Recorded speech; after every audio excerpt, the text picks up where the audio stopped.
Good morning. Good morning. Pastor Nicole is not here today, so we're going to be filling in the best we can while she's gone. Brad Mackinac is going to be doing the sermon today, and whether you're here in the sanctuary or at home worshiping with us, we welcome you. We're going to open first with the song, "This Is My Father's World." The words will be on the screen.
Please join us again in the song, "Turn Your Eyes Upon Jesus."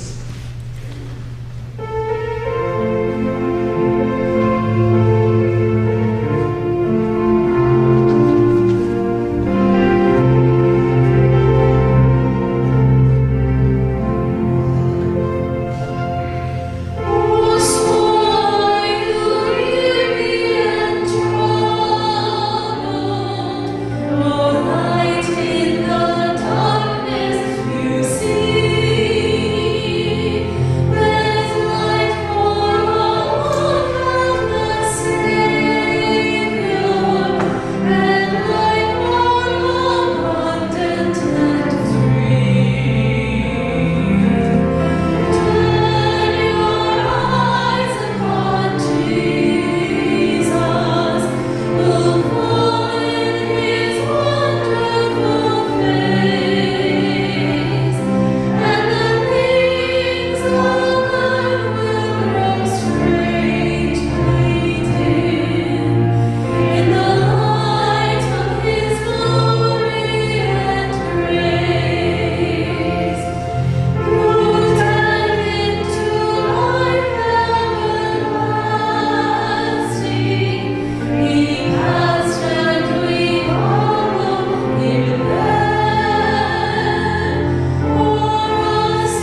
so quiet and soft-spoken.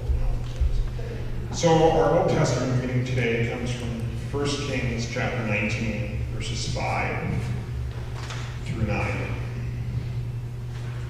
And it's about Eliah and Jezebel, Elijah, and all those people. Then he lay down under the broom tree and fell asleep. Suddenly, an angel touched him and said to him, "Get up, go get something to eat." He looked, and there at his head was a cake baked on hot stones, a jar of water. He ate and drank, laid down again. The angel of the Lord came to a second time, touched him, and said, "Get up and eat. Otherwise, the journey will be too much for you." He got up and ate and drank. And then he went in the strength of that food for 40 days and 40 nights to Horeb, to the mount of God. And at that place he came to a cave and spent the night there. And our gospel reading, Matthew 25:35, is my favorite passage in the entire Bible.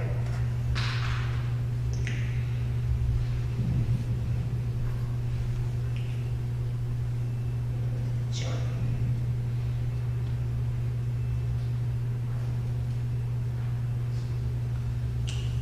For I was hungry, and you gave me food.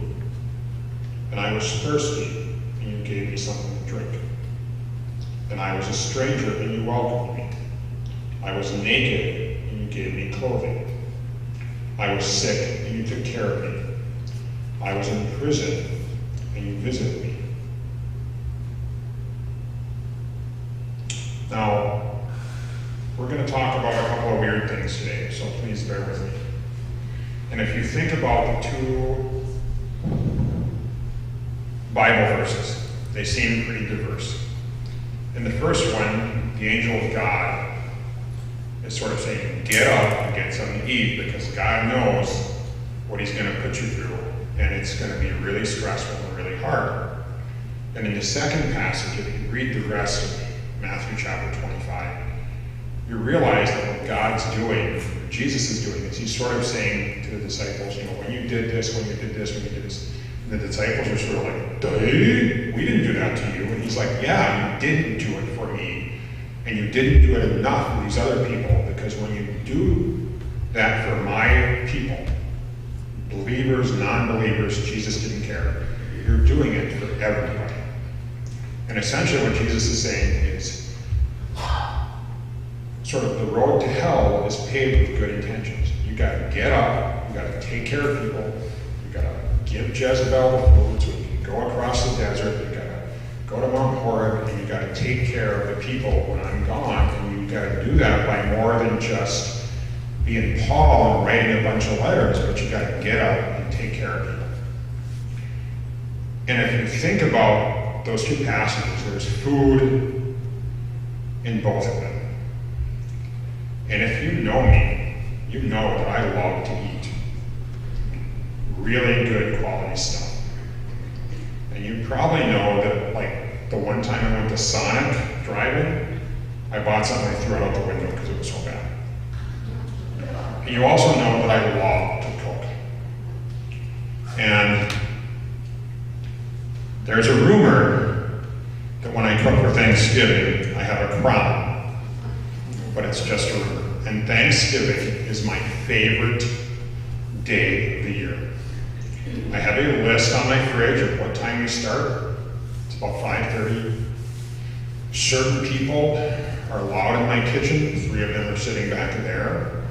Certain people are not allowed in my kitchen. Like my father-in-law, who I love to death, he's just the greatest guy in the world. He walks in and he kind of stands in the kitchen. He's like, what do you want me to do? And I'm like, well, I need you to smash garlic. And he's like, and 10 minutes later, there's no garlic. And if you give, Hans a stone, Seamus Mac out of the garlic, or you say, I want you to grill something, it's like 30 gulps of garlic, 5 seconds. Mashed potatoes, even I need mashed potatoes made. He's like, okay, we got garlic, we got Parmesan, we got real cream, we got butter, we got, gorgonzola, boom, it's all good. Then there's turkey. One of the best days of my life was when my mother-in-law told me my turkey was a lot better than hers. 2 2 days before, you put it in the cooler, you brine it, you got the ice, you got the salt. And my mother-in-law comes for Thanksgiving, and she brings pecan pie, cherry cheesecake, pumpkin pie, banana cream pie, and what I always call the atheist pie, sour cream and raisin. Because I gotta say, if you don't believe in Jesus and you eat sour cream and raisin pie, you know better when you're done. Because it is the best, it sounds weird, but it's the best pie in the world. And when you think about our community here, when we go downstairs for fellowship, we go downstairs and there's always something to drink and something to eat. And when COVID isn't screwing it up, in February, March, and April, Donna Mann's goes full throttle, Monty, pasty. There's a place in Milwaukee that makes pasties. They sell them for $8 a piece. They're pretty good pasties, but they are not Hope United Methodist Church pasties. They use chunks of stew meat. Their vegetables are too small. They need to get Kevin to chop up their vegetables because they're tiny little pieces. Their meat's all in one big glob in the center. It's not spread around. When we do, when we do chum dinners, I love that day. I get people who show up. I get to boss them around in the kitchen, except for Bev, who shows up. She's got her walker, and she's like, "Yeah, I got 49 dozen cookies." And I'm like, "What about this and what about this?" And she just looks at me like,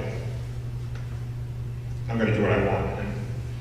And I don't know if any of you guys, I think some of you guys were here back a few years ago, we did a Worthy Cause concert. We did a concert, we did a dinner downstairs. And there used to be a mother and daughter that went to this church, and the daughter showed up and decided she was going to help me cook. And even for me, I was really fully caffeinated. I was like, I had Rob West singing bad show tunes, making risotto. I had other people slicing thing, and poor Ellen showed up and I was like, and she's just like, she didn't handle that pressure. And later on her mother said, you're not Gordon Ramsay, this isn't a TV show. No, but it's my kitchen, and we're cooking food for people. And whether you think of cooking as a way to just be hyper, or you cook to relax, food is such an integral part of who we are as Christians and just who we are as people. Now, I think you all know that over the last year, I've spent most of the year gone, far away from my family and Hope. One of my greatest days, we'll talk about this a little bit, was the day that I started getting Christmas cookies from y'all here. It was just great. Last summer, a year ago, I was in South Dakota. Now, if you think about the abundance of food and the community and how we have lots of great grocery stores here and all that sort of stuff, Rosebud Indian Reservation and Sharps Reservation in South Dakota, which are south of the Black Hills, the south side of the Black Hills, the ugly part of South Dakota, are the exact opposite. Rosebud Indian Reservation has the highest poverty rate of any town in the United States. Half the people that live in that town, that Indian reservation, do not have running water and or do not have power. There are people there that live in caves. There are people that live in shipping containers because they have literally gone and snagged them, put 4 or 5 of them together and welded them together and cut the insides out, and that's where they live. Now, she's not here today, but when I talk about this first person, I want you to think about Catherine Larson. Because I love when you can remember how somebody is. So one of the patients that I took care of in South Dakota, her name was Yvette. And Yvette had the coolest last name because they have Running Bear and Little Bird and Tall Dark Man and Angry Bear and Dead Bear. They have really cool last names in their Native American culture. It's very prevalent in their tribes. Her name was Yvette Kills the White Man. And the first time I met her, I'm like, Yvette, please don't follow up on your last name. And she just sort of looked at me like, that's not funny. So Yvette was probably one of the most indigent people that we cared for in the dialysis center. 3 times a week, 4 hours a pop, she would show up. We would frequently, the social worker would be like, hey, does anybody have any food? We heard from the bus driver, Yvette's out of food, so we would get food for her and her family. She lived in a 2-bedroom house, no running water, no electricity. She had a wood cook stove in a house in the southern part of South Dakota, on the border with Wyoming and almost to Nebraska, with a wooden cook stove. That's how she cooked in the middle of summer when it was frequently 100 degrees. So we'd gather food, we'd bring stuff. And the end of June, they have a huge powwow. They go over into Wyoming, and they have a huge powwow at the end of June with the Cheyenne. And ironically, it's to celebrate the defeat of Custer, which again is a huge thing in that part of the country. And so I took care of Yvette every day. I'd hook her up, I'd talk to her, we'd bring food. I'd be like, oh, I brought this, do you want some? She's like, sure. Did you eat breakfast? No, my blood sugar's 37. So we would bring her food, I would bring her food, I'd give her some stuff that I had. And over Father's Day weekend, she was talking about this, before Father's Day weekend, she was talking about this big powwow. There were going to be 2,000 Sioux and Cheyenne together in June, in the middle of COVID in South Dakota. Do you want to go? Do you want to wear a mask? No, we're not going to wear masks. We're just not going to do it. We don't, we're not going to follow the rule. We don't think COVID's going to bother our tribes or reservations. They had actually put up barriers to keep people out of the reservation. Their conspiracy was that COVID was something that white people stuck on the Indians to torture them and kill them off, just like smallpox. Not an argument I wanted to have. But anyway, Yvette was this tiny little fierce lady. She'd walk with this wooden walking stick.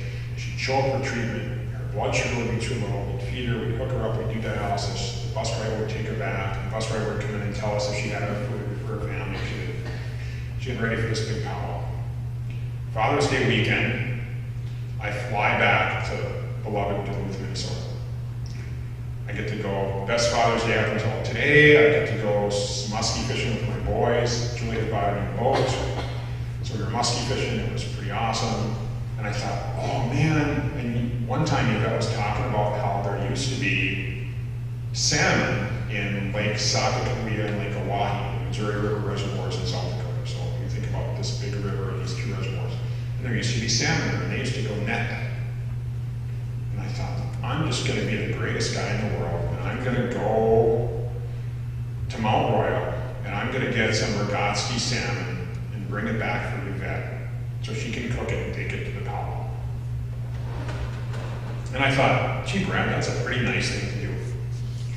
And I also thought, well, Yvette's a native, she's Sioux, so I went to the fancy little place over in, like outside of Hermantown, and I found some native, harvested, all organic, all wild rice. And I think if you ever bought that, it's like $694,000 a pound. It's not like cultivated. So I was really excited. So I get myself in trouble over wild rice. So I get back, I pack it up, I put it in the cooler, I fly back to South Dakota, I drive it, I put it in my freezer. The next day I go to work, and I'm so excited to give Yvette her salmon and wild rice. And I go walking in, I have my little cooler, and I take out the salmon, and I take out the wild rice, and I say, oh, here's the salmon, and here's how you cook it, and you put it in the oven, and you turn the broiler on, and you put it with some teriyaki sauce and some maple syrup on it, and here's how you cook the wild rice. And Yvette's just looking at me like I have a big loser sign across the top of my head, and she looks really upset.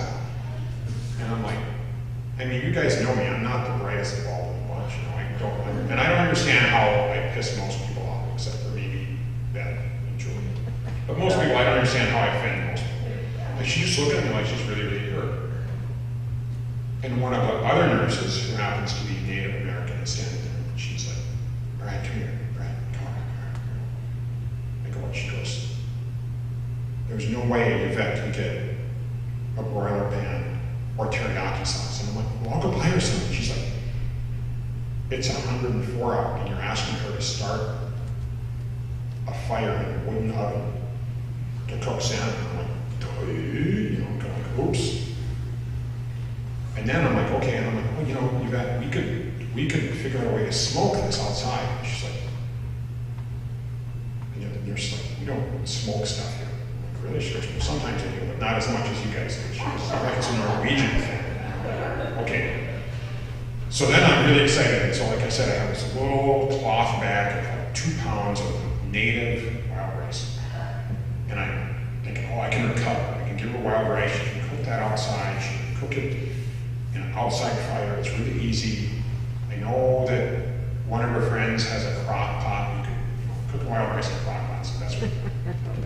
So I give her this wild rice and it says, harvested by Mille Lacs Band Ojibwe, and she reads that, and she looks at me like she's even more pissed off. And I'm like, oh my God, what did I do? Because you guys know me, I don't like this. I'm too sensitive. I'm like, and so this other nurse whose last name happens to be running it, and whose first name happens to be Julie, so she's awesome. So Julie running there said, I go up, she goes, what's that bag say? I said, she goes, and who harvested it? I said, the Ojibwe. She's like, yeah. And I said, yeah, they're natives. She's like, Brad. And this quote literally came out of my shoes. The Sioux hate the Chippewa more than they hate the white people. I'm like, really? She's like, yeah. I said, why? She goes, for like 600 years we fought them and they kicked our. I go, oh, and she said, and they have really big casinos. And I go, oh yeah, there's one in Duluth and there's one in, okay, and we're gonna buy this house right next to it.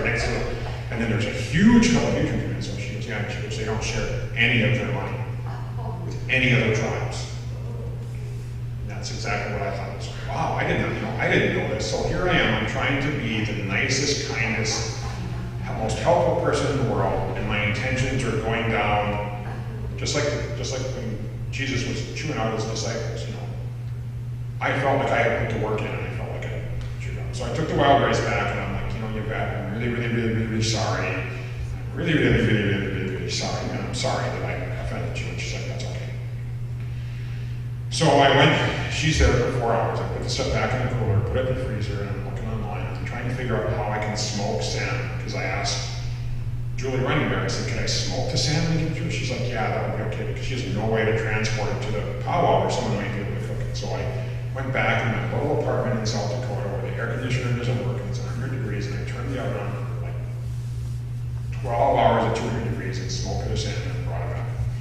Never saw the wild rice again.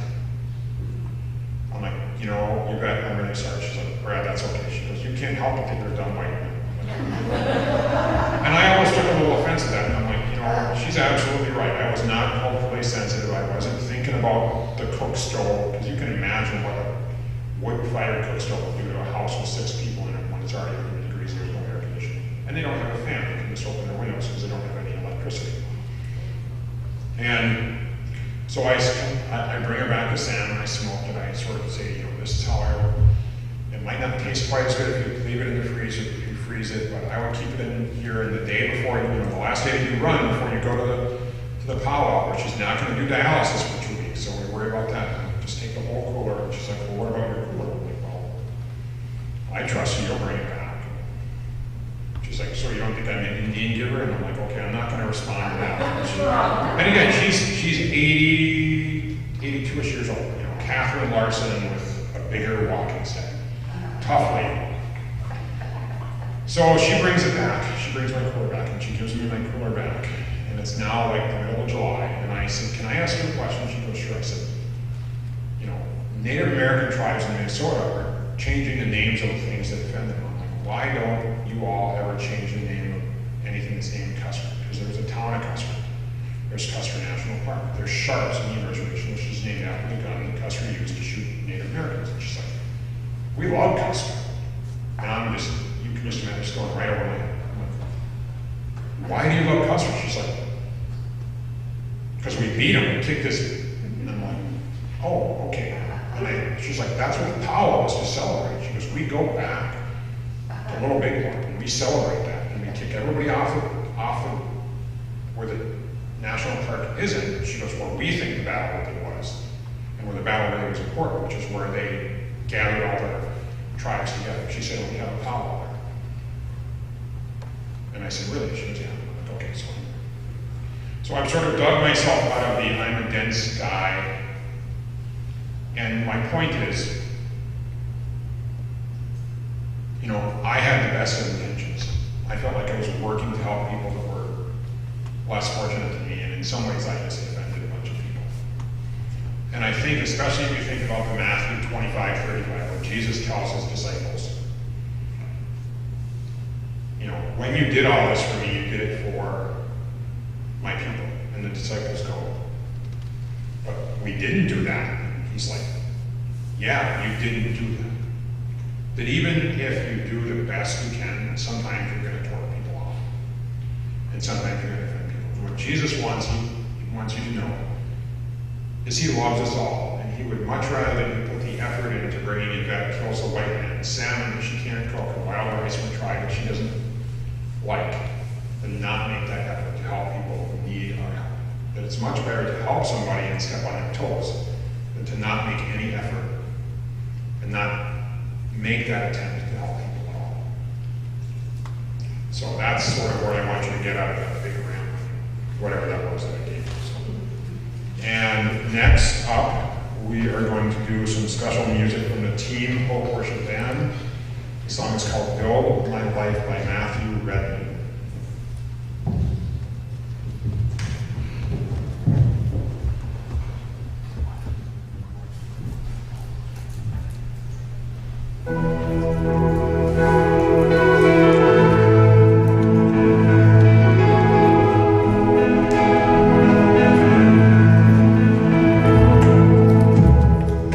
Worthy of every song we could ever sing.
We always have so much to be grateful for, and today, of course, we've got rain, and we've all been waiting for rain.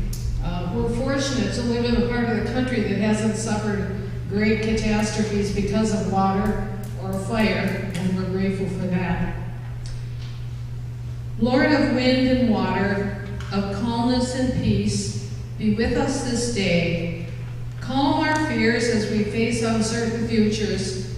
Help us to relinquish control and to place our trust totally in you. Remind us to continue to faithfully work for good, with gratitude for the many blessings you have poured upon us. When the waves and torrents threaten us, let us again turn to you, remembering your saving mercies and love. Give us courage to become disciples who can calm the seas of doubt and anger, bringing hope and peace. We bring before you now situations that require help and healing mercies. My nephew Scott, who's being treated for brain cancer. Carla, as the anniversary of her son's death approaches. Mary B., as she recovers from a mild heart attack. Michelle B., as she recovers from a ruptured quad. Carla, who's having a hysterectomy for stage 1 cancer. The Methodist denomination. And Angie, who has been diagnosed with breast cancer. Remind us again that you are with each person and situation, offering your love and mercy. We thank you for the many ways in which you have healed us, for all the goodness you have poured on us. We offer prayers of gratitude and love as we ask these things in Jesus' name. And join us, please, in the prayer that Jesus taught us. Our Father, who art in heaven, hallowed be thy name.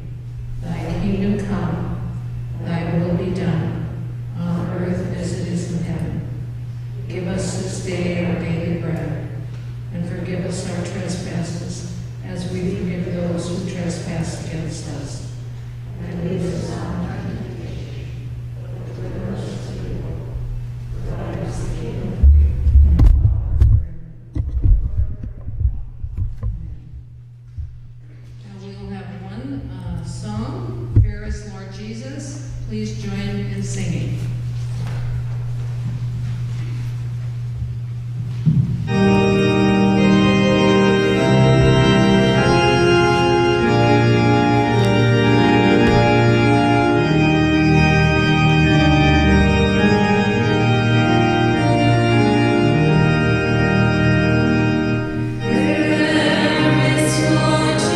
Jesus, ruler of all nations.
put obstacles in no one's way, but rejoice in purity, knowledge, patience, kindness, holiness of spirit, genuine love, truthful speech, and the power of God.